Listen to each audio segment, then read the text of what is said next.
Create A momentum and maintain the momentum. എന്താണ് ഈ momentum? പലപ്പോഴും ലീഡേഴ്സൊക്കെ നിരന്തരമായിട്ട് പറയുന്ന ഒരു പേരാണ് മൊമെന്റം. മൊമെന്റം എന്ന് പറഞ്ഞിട്ടുണ്ടെങ്കിൽ കുറേയധികം ഡെഫിനേഷൻസ് ഉണ്ട്. ഞാൻ അതിന്റെ ഡെഫിനേഷൻ എന്താണെന്നുള്ളതിലേക്ക് കിടക്കുന്നില്ല. മറിച്ച് ഡയറക്റ്റ് സെല്ലിംഗിൽ നമ്മളുടെ ലീഡേഴ്സ് എന്താണ് മൊമെന്റം എന്നുള്ളത് കൊണ്ട് ഉദ്ദേശിക്കുന്നത്. മൊമെന്റം എന്ന് പറഞ്ഞിട്ടുണ്ടെങ്കിൽ വളരെ കുറഞ്ഞ സമയം കൊണ്ട് കൂടുതൽ പ്രൊഡക്ടിവിറ്റി പ്രൊഡ്യൂസ് ചെയ്യുക എന്നുള്ളതാണ് മൊമെന്റം.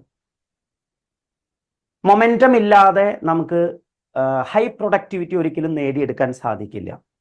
ഹൈ ലെവലിലുള്ള ഒരു ഗ്രോത്ത് വേണമെങ്കിൽ നമുക്ക് മൊമെന്റം അത്യാവശ്യമാണ്. മെമെന്റോ കിട്ടണമെങ്കിൽ നാം മൊമെന്റത്തിൽ എത്തേണ്ടതുണ്ട്. മെമെന്റോ എന്ന് പറഞ്ഞാൽ നിങ്ങൾക്കറിയാം അല്ലെ, നാം ക്രൗണൊക്കെ ആവുന്ന സമയത്ത് നമുക്ക് നമ്മുടെ അപ്ലൈൻ ലീഡേഴ്സിൽ നിന്നും വിന്നിംഗ് ടീമിൽ നിന്നൊക്കെ മെമെന്റോസ് കിട്ടും, ട്രോഫീസ് അല്ലെ. അതൊക്കെ കിട്ടണമെങ്കിൽ നാം മൊമെന്റത്തിൽ വരേണ്ടതുണ്ട്. So momentum is the key thing in direct selling. ശരി, നമുക്ക് എങ്ങനെ ഒരു ഹൈ മൊമെന്റം? പല ആളുകളും പറയാറുണ്ട്, ഞാൻ നല്ല മൊമെന്റത്തിലാണ്, പക്ഷെ എൻ്റെ ടീമിൽ കാര്യമായിട്ടുള്ള മൊമെന്റം ഇല്ല. അത് റോങ് ആണ്. നമ്മൾ എപ്പോഴും മൊമെന്റം ചെക്ക് ചെയ്യേണ്ടത് ടീമിലല്ല, നാം എപ്പോഴും മൊമെന്റം ചെക്ക് ചെയ്യേണ്ടത് സെൽഫായിട്ടാണ്. ടീമിന്റെ മൊമെന്റം നിങ്ങളുടെ മൊമെന്റത്തിന്റെ വെറും റിഫ്ലക്ഷൻ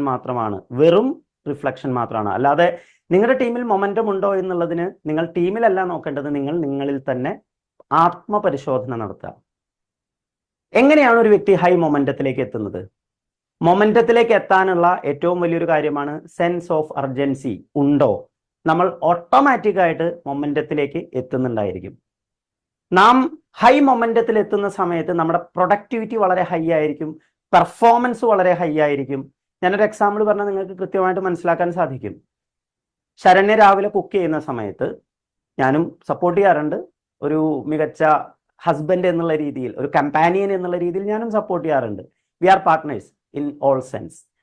ഓക്കെ, കുക്ക് ചെയ്യുന്ന സമയത്ത് രാവിലെ 6:30 മുതൽ ഏകദേശം 8 മണി വരെയുള്ള സമയം എടുത്തുകൊണ്ടാണ് കുക്ക് ചെയ്യുന്നുണ്ടായിരിക്കുക. 1.5 മണിക്കൂറാണ് അവിടെ എടുക്കുന്ന സമയം, അപ്രോക്സിമേറ്റ്ലി ആയിട്ട് ഞാൻ പറയുന്നത്. അതേ സമയത്ത് സപ്പോസ് എൻ്റെ ചില സുഹൃത്തുക്കൾ ഉച്ചയ്ക്ക് 12:30 എൻ്റെ വീട്ടിൽ വരികയാണ്. വരുന്ന സമയത്ത് ഞാൻ അവരുടെ അടുത്ത് ഓട്ടോമാറ്റിക്കായിട്ട് കുശലാന്വേഷണം നടത്തും. നമ്മൾ വീട്ടിൽ എന്താണ് ബാക്കിയുള്ളതെന്ന് നോക്കാതെ കുശലാന്വേഷണം നടത്തുന്ന ഭർത്താക്കന്മാരുണ്ട്. അത്തരത്തിലുള്ള ഭർത്താക്കന്മാരെ ഭാര്യമാർക്ക് വളരെ ഇഷ്ടവുമാണ്. എനിവേ, ഞാൻ അവരുടെ അടുത്ത് കുശലാന്വേഷണം നടത്തും. നിങ്ങൾ ഭക്ഷണം കഴിച്ചോ? അപ്പൊ അവർ പറയാണ്, ഭക്ഷണം ഞങ്ങൾ കഴിച്ചിട്ടില്ല. ഞാൻ ഓട്ടോമാറ്റിക്കായിട്ട് പറയും, എന്നാൽ ഇവിടുന്ന് കഴിക്കാം എന്ന് ഞാൻ പറയുന്ന സമയത്ത് അടുക്കളയിൽ എന്താ ബാക്കിയുള്ളത് ഞാൻ ഒരുപക്ഷെ ചെക്ക് ചെയ്തോളണമെന്നില്ല.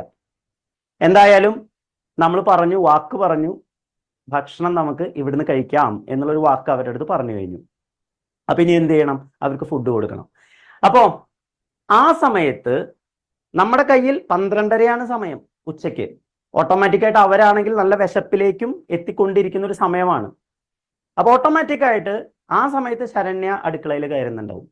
ആ സമയത്ത് ശരണ്യയുടെ പെർഫോമൻസ് എങ്ങനെയായിരിക്കും അടുക്കളയിൽ? ഞാൻ ഇത്തരത്തിലുള്ള കാര്യങ്ങൾ വളരെ ക്ലോസ് ആയിട്ട് വാച്ച് ചെയ്തിട്ടുണ്ട്. ഒരു പക്ഷേ എനിക്ക് തന്നെ തോന്നാറുണ്ട്, ഈ ആൾക്ക് 4 കൈയോ 5 കൈയോ ഉള്ള പോലെയാണ്. കാരണം അങ്ങോട്ട് പോകുന്നു, അതെടുത്ത് ഇങ്ങോട്ട് വെക്കുന്നു, ഇതെടുത്ത് അങ്ങോട്ട് മാറ്റി വെക്കുന്നു. എല്ലാം കഴിഞ്ഞ് ഒരു 1/2 മണിക്കൂർ കൊണ്ട് 1.5 മണിക്കൂർ കൊണ്ട് ഉണ്ടാക്കുന്ന ഫുഡുകളേക്കാൾ കൂടുതൽ 2-3 ഐറ്റംസ് ഡിഷസ് അധികമായിട്ട് ശരണ്യ ഗസ്റ്റുകൾക്ക് വേണ്ടി പ്രിപ്പയർ ചെയ്യുന്നു.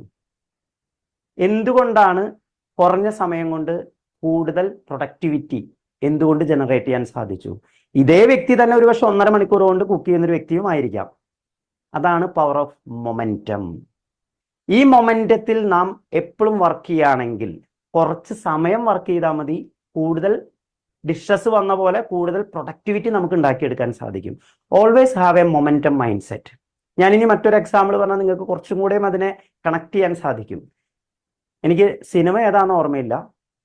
സലീം കുമാർ ഒരു എന്താ പറയാ, ഒരു എയർപോർട്ട് അതോറിറ്റി ആയിട്ട് വർക്ക് ചെയ്യുന്ന ഒരു സീൻ നമ്മൾ കണ്ടിട്ടുണ്ട്. ഒരു ഹെലിപാഡും അതിലേക്ക് ജഗതിയും പിന്നെ വേറൊരു നടനും കൂടിയിട്ട് ഫ്ലൈറ്റും ഓടിച്ചു വരുന്നതും ഒക്കെ നമ്മൾ കണ്ടിട്ടുണ്ട് അല്ലേ.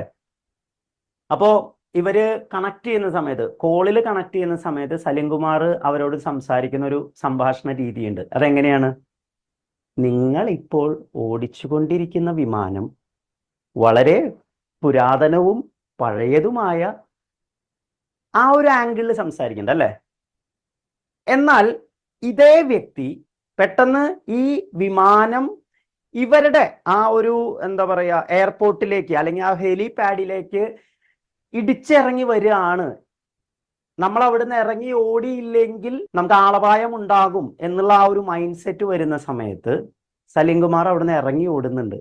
ആ സമയത്ത് അദ്ദേഹത്തിന് സംഭാഷണ രീതി മാറ്റം വന്നു, ആ സമയത്ത് അദ്ദേഹത്തിന്റെ പെർഫോമൻസ് മാറ്റം വന്നു, ആ സമയത്ത് അദ്ദേഹത്തിന്റെ പ്രൊഡക്ടിവിറ്റി ഹൈ ആയിട്ട് മാറി, വാക്കുകൾ പവർഫുൾ ആയിട്ട് മാറി, പ്രൊഡക്ടിവിറ്റി ഹൈ ലെവലിലേക്ക് ഗ്രോ ചെയ്യാൻ തുടങ്ങി. അപ്പോ അതാണ് power of momentum.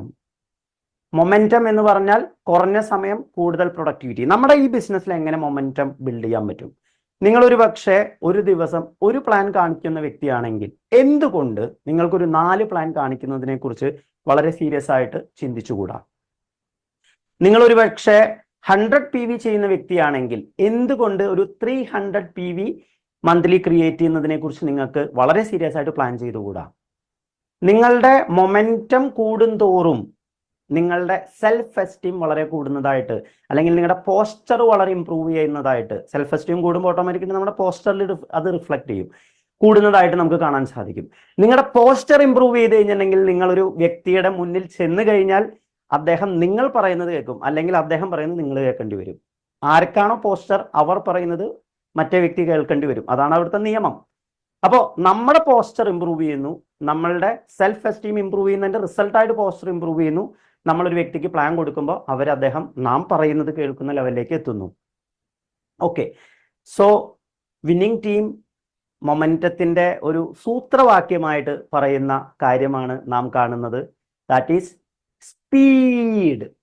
Normally double E, 2 E ആണ് സ്പീഡിനുള്ളത് എങ്കിൽ നമ്മളുടെ വിന്നിംഗ് ടീമിന്റെ നിഘണ്ടു പരിശോധിച്ചു നോക്കുന്ന സമയത്ത് അവിടെ സ്പീഡിന്റെ 2 E അല്ല 4 E ആണുള്ളത്. അതാണ് സ്പീഡ്.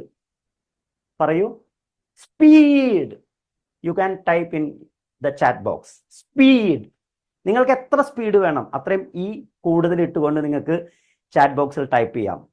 എത്രമാത്രം ഹൈ ലെവല്, എത്രമാത്രം ഹൈ പെർഫോമൻസോട് കൂടിയിട്ടുള്ളൊരു ടീം നിങ്ങൾക്ക് ഡെവലപ്പ് ചെയ്യണം, എത്രമാത്രം ഫാസ്റ്റ് ആയിട്ട് അത് നടക്കണം, അത് നിങ്ങൾ ആഡ് ചെയ്യുന്ന ഓരോ ഈകൾക്കും കൂടുതൽ കൂടുതൽ പവർ നിങ്ങളുടെ ടീമിന് നൽകാൻ സാധിക്കുന്നുണ്ടായിരിക്കും.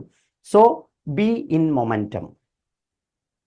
എപ്പോഴും ആലോചിക്കുക, personal momentum leads to team momentum.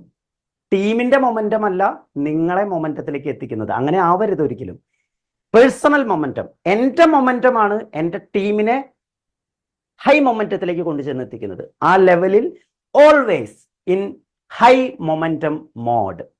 മൊമെന്റമാണ് നിങ്ങൾക്ക് മെമെന്റോ നൽകുന്നത്.